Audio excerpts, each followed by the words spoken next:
এই ডেটাবেজে ডেট কলামটি খালি রাখা হয়েছে, বলা হয়েছে আজকের ডেট সহ 2024 সালের শেষ ডেট পর্যন্ত ইনপুট দেওয়ার জন্য আপনি যেভাবে কাজটি করবেন। আপনি প্রথমে এই সেলটা সিলেক্ট করবেন, দেন আপনি আজকের ডেটটি টাইপ করবেন,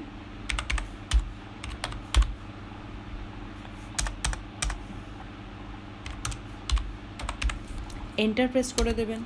আবার এই সেলটি সিলেক্ট করবেন, এখান থেকে আপনি চলে যাবেন ডান সাইডে ফিল অপশনে, ফিল অপশন থেকে সিরিজ ক্লিক করে দেবেন।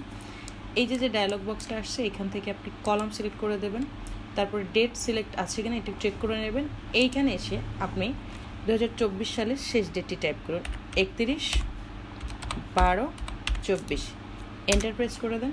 দেখতে পাচ্ছেন আমি যদি শুরু থেকে শেষের দিকে আসি, কন্ট্রোল চেপে ধরে ডাউন অ্যারো প্রেস করে দিলাম, শেষের দিকে আপনি দেখতে পাচ্ছেন 2024 সালের শেষ ডেটটি আছে। আবার আমরা কন্ট্রোল চেপে ধরে হোমে প্রেস করে দিলাম, শুরুর ডেটে চলে আসলাম। আশা করি বিষয়টা বুঝতে পেরেছেন।